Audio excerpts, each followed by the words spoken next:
Hey there, and welcome to That's Audacious, where we share entrepreneurial stories from amazing leaders to inspire and motivate you to be bold, brave, and audacious. I'm your host, Lauren Clement, the brand navigator, here to share stories that will make you say, well, that's audacious. Hello and welcome to another episode of the That's Audacious podcast. We have a fabulous guest with us today, the wonderful Laura Furiosi, who is the founder or co-founder of the Divorce Course podcast and has over 1 million downloads, and her and her mum are doing amazing things to change lives one episode at a time. Laura, welcome to the show. Please give us a bit of background of why are you doing this? Where did you come from? And what made you go, oh, you know what, I'll start a podcast? Well, newsflash, I got divorced. I think that's where I've come from. But thank you for having me on the pod. Pretty much I went through divorce. So that's, in the past, I was a primary school teacher. Then I was a business coach. I had my bossy mummy thing that was going on. And then I had my swimwear business as well and a logistics company. And then boom, divorce, put a speed bump in everything, I guess. And I just was so confused about the process, what was going on, what happened. I was Googling and I was like not finding things out. And as a lot of people who probably listen to this podcast will know, you're smart enough to know this stuff. So luckily my mum is a family lawyer. So I would ring her all the time and I'm like, what the heck, mum? And even though I had my own lawyer, there was just big gaps of knowledge between the client and the lawyer or the services that were being provided for support or just the family court system in itself. There was just big gaps where everyone just assumed you knew what was going to happen next or what you had to say. So I saw this huge issue. That's where it came from. I basically just went through it myself and went, there's got to be a better way for this. How lucky were you to have a mum who's a lawyer and works in family law, and she's available to you 24/7 to answer your questions and take you by the hand and guide you through? How awesome is that? We'd all love a mum who's that capable of helping us in those situations. Because I've been through divorce myself as well, and it's relatively frequent, isn't it? And it's not always clear as to how it works, especially, woe betide you do it more than once, but even the first time to start with. And there are lots of traps to fall into, I guess, where you can just be waiting on stuff to happen. And I know, dealing with lawyers myself for many years on all sorts of different topics, you just want to know where stuff's at. And in reality, it's not actually doing a lot. It's just clocking up hours and it's clocking up bills. So what were some of the traps that you fell into in those early days that you would go, hey, that's some of the things I would share with women going through this particular journey to make sure that you don't do that? Well, I think one of the big boo-boos that I made and was I thought there was only one way to use your lawyer. I thought it was just, we call it first class ride. You get in there, you go and talk to them. They tell you what to do. They tell you what's going to happen next. You go home and, like you said, you sit and wait and hope that they're in the pilot seat doing the right thing for you. And usually all lawyers are, but they've got like 70,000 other cases and you don't go into suspended animation. So life continues and things come up and then you've got to ring them and say, hey, what do I do about this? And what do I do about this? And before you've even got into the nitty gritty of anything, you've spent $10,000, $15,000, $20,000 on lawyers, on things that you probably could have done yourself. Like most people spend a lot of money in the early stages because they need someone to hold their hand. They are freaking out. But then when they get to court, they've run out of money. Or when they get to the pointy end where they really need a legal eye to look at it, they've run out of money because they've spent it all on their lawyers doing things they could have done themselves. So the disclosure phase, mediation, the beginning bits, you can do a lot of that yourself. And I learned very quickly that relying on a lawyer to do your photocopying and read all this paperwork that you could have done yourself probably cost me a lot of money. And I was like, no, there's got to be a better way. And there are actually 3 ways to use a lawyer. So that's kind of something that we teach. And you don't have to leave it all up to your lawyer because that is the easiest way to burn cash. Yeah, I love it. And the difficulty, I guess, is as well as it's a highly volatile and emotional, and there's just so much going on, especially if there's children involved or property involved. So I guess what's some of the advice you might give someone? Maybe, obviously listen to the podcast is obviously great advice because it's going to help you through. Yeah. But in terms of just managing the whole emotional turmoil that goes on, because often you can make some of the worst decisions when you are not thinking straight. Totally. And we just did an episode today on overwhelm and how it can affect your decision making and cause a lot of problems. And if you've got we talk about 4 different types of divorce personalities. One's the manipulative, the controlling, or the narcissistic type. Then you've got your avoidant, who doesn't want to do anything. Then you've got your high conflict, who just wants to fight about the color of the sky. Then you've got your amicable, who's just, yeah, let's just get this sorted out. And I think that if you've got those kind of high conflict or avoidant or the manipulative, controlling, there's actually, that affects your divorce in different ways. And you really need to focus on those types of personalities and approach it in that way. Because if you don't identify that and work to that's when you come across it. Because a lot of lawyers just have a cookie cutter approach. It's the same letter. Doesn't matter who they send it to. Okay, we're up to this stage. Let's send this letter. When you send that letter, an avoidant person might freak out, not even open it. And then the high conflict person might see it as a challenge and write you a 70-page letter back. So there's different ways to approach it. And when it comes to that emotional side, unless you are approaching it in that way, we've noticed that people's divorces end up being drawn out longer and more costly and more emotionally draining as well. So yeah, I hope that answers that one. Yeah, absolutely.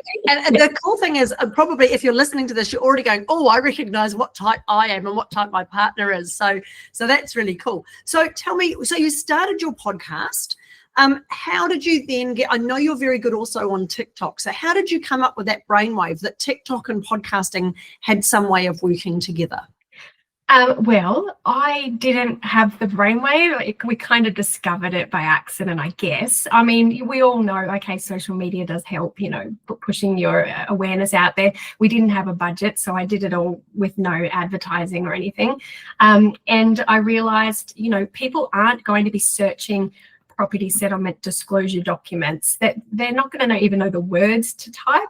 But if we pop up in a video on social media talking about it, they'll go, oh, okay, that makes sense. So it was a good way to get to people who were going through the experience who didn't even know what they didn't know, if that makes sense. So because of the algorithm and TikTok world, so what we do is we do little videos. Sometimes they're just memes with little did you knows, or, empathizing with what they're going through, or snippets of the podcast, or me talking about stuff. And then that seems to have gotten people then to go, oh, I need to learn more about this. I'm going to go listen to the podcast. So that's kind of how, we've married TikTok with our podcast. And it is the top level of our funnel. It is TikTok and Instagram is where it's at. And then they watch our videos and then go find our podcast and then goes from there. Yeah, brilliant. And then on the back end of your podcast, you obviously have the divorce course itself. Tell us a little bit more about how that evolved. Yeah, so we realized, like I said, I was Googling everything, even though Mum's like, yeah, you can do that, Laura, just fill this document and I'm like, what do I do in this box? It just says this. What does that mean? And she's like, oh, you don't know what that means? I'm like, no. And then Mum's like, people don't know what this means. I'm like, no, Mum, you've been doing it for 35 years. And we do not know what you're meant to put in that box. And so we realized, okay, there needs to be some videos and some help in that regard. So we locked ourselves away for one Christmas for the lead up to, and we created everything I wish I'd known and put it into module by module and step by step. And we recorded the videos and we took them through everything. And whenever Mum was like, no, they don't need to know that, I would pull her up and go, no, yes, they do, because I don't know that. So that's kind of how the divorce course blueprint came along. We actually have coming out the court companion course, which is to help people who are self-repping in actual family court, because they also are freaking out and don't know what to do. So yeah, we're filling the gaps. So people, even if they have a lawyer, this will fill the gaps to just, once you understand why something is happening, it makes it less scary. It makes you able to deal with it better. So that's kind of how the course came out of it. So we had the podcast, people were asking questions, and I'm like, we've got to do videos on this. We've got to explain this. And then, it evolved into that. I love it. It's such a cool, what I would call an organic growth around a problem. And we see this all the time with amazing entrepreneurs who have a problem themselves and they can't find a solution, so they go and create it. So what an extraordinary thing you've done. Now, you are listening to the That's Audacious podcast. If you like what you're hearing, there are lots of other episodes with amazing people doing incredible things on our channel. You can find us on your favorite podcast channel, and please like and subscribe to hear more.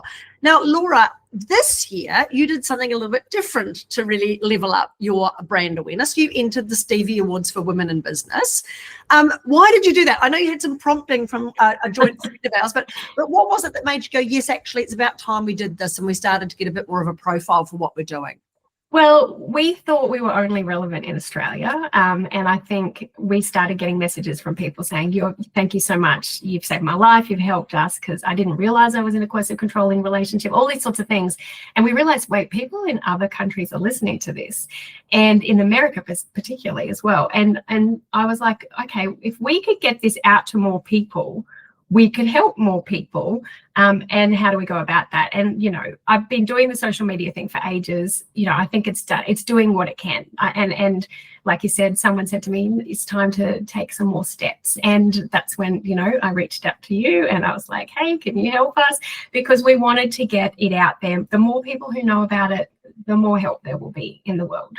Basically. Yeah, absolutely. And we know as well there's a large number of the population, especially women, going through either domestic violence or coercive control, difficult situations. And what I loved about the way you've approached it, and I know this was a big part of your entries, was how you have utilized TikTok and the platform of podcasting to enable people to get hold of information quietly behind the scenes without reading big books about it or going and having a visit with a lawyer. And a lot of people can't even afford that. They can't afford to get out of the house to go and visit a lawyer. So at least they can look at the TikTok and they can follow some of your tips. They can listen to the podcast and at least get started and have that confidence to ask the right questions. So well done. So you won 2 gold Stevie Awards at the International Stevie Awards for Women in Business, 1 for your podcast and 1 for your TikTok channel. So congratulations. That's extraordinary to walk away with double gold. What was the result of that? Have you seen any early or immediate results from that?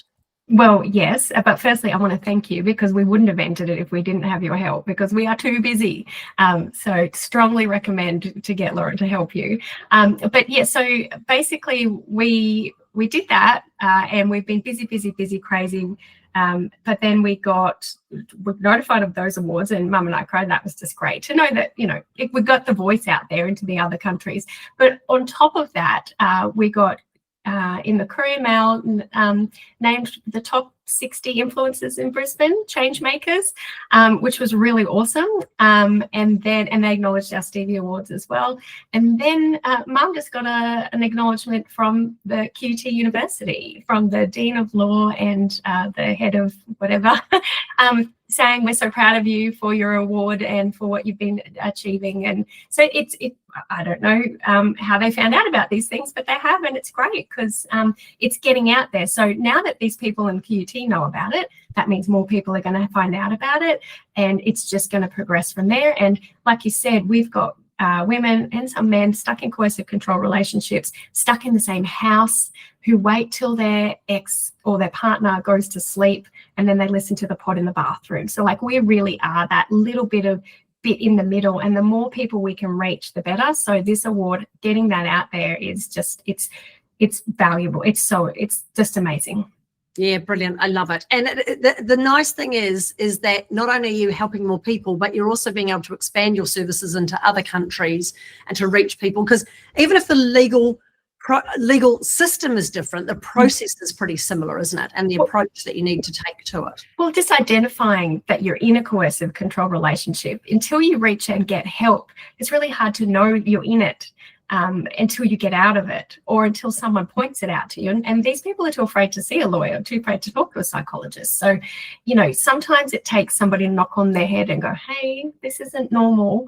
And that's the gap that this award has helped us reach more people over there. And they do, from America in particular, say, even though the law isn't the same, you've helped me realize, that I can do this, that you've empowered me and helping me get out of a dark place. Yeah, brilliant. And it is that, frog in the boiling water thing, isn't it? Is that you often don't understand that your situation is bad because it's slowly been turning up the heat. Yeah. So my question for you is, very quickly before we get to our last question of the interview, is what do other lawyers think of your services? Because you're not looking to replace lawyers, are you? You're just looking to guide people to make better use of the legal system. Yeah, funnily enough, to start with, they hated it and we got in trouble and people told us off and we just did it anyway. And funnily enough, now there are plenty of those kind of podcasts out there, and the one, actually a particular lawyer, barrister who told us off was on an episode of another podcast the other day. So I was like, okay, I don't feel so bad now. So look, a lot of lawyers now refer their clients to our podcast to fill that gap. A lot of the services do as well. So they actually love it. They love it. And a lot of lawyers listen as well because Mum is so experienced and she's been around since the Family Law Act came out, as opposed to a lot of the newbies. So they actually listen to it to get the tips as well, which is kind of funny.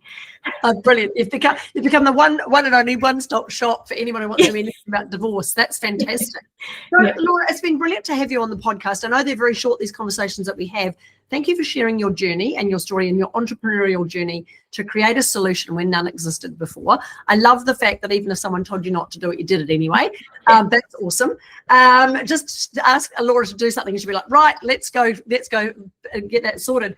So the last question we always ask on these podcasts is a bit of a reflective one. If you could go back in time to somewhere in your entrepreneurial journey and give yourself some advice to help you where you are today, what would that be? I actually had a little think about this before, and it is tied up with what we were just talking about, and it's the hell I won't. It's like, tough luck, guys, we're doing this. And our family motto when we were younger and throughout our whole life is, if you're skating on thin ice, you might as well tap dance. And every time I've come up across someone who says, oh, you shouldn't do that, that's not okay, like, because it's an interrupter, it's a change, it's something they're not comfortable with, but do it anyway. And if I could go back and tell myself, it would be, because I did kind of hold things back a bit for a long time. I didn't want people to know about what I was doing, and I'd kept it quite quiet, which was kind of silly. Would be just do it anyway. And those people, funnily enough, 3 years later, have come and done exactly what we've done anyway. So don't listen to those people, because they come along all the time. And it's, if you've got a great idea, if you think there's help that you can get out there to people, don't listen to the people telling you not to do it. Listen to the people that would be begging you to do it. I love it. Tap dancing on ice skates. It's a limited motto, and I love that. Tell all those naysayers to hold your beer and watch you do it. Brilliant. Thank you so much, Laura. I really appreciate it. And you've now got the awards to prove it as well, which is just awesome. So thank you, Laura. I can't help you enough. You're amazing. Yeah. Brilliant. So if you've liked this episode, please like and subscribe, listen to more of them, and of course jump onto the Divorce Course podcast, find out all about their services. They have amazing courses, and their social media is brilliant. All of the links to that will be below this podcast, so check them out. Thank you so much, Laura, for being on the podcast. And remember, you have the most amazing gifts and talents that the world needs, and you do deserve to be well known, well paid, and wanted. Get out there, be bold, be brave, audacious. Thanks so much for listening to the That's Audacious podcast. Remember, there's no place for modesty in business, and you do deserve to be well known, well paid, and wanted. For more episodes, please subscribe to the podcast on your favourite channel or follow us online. The links are in the description below.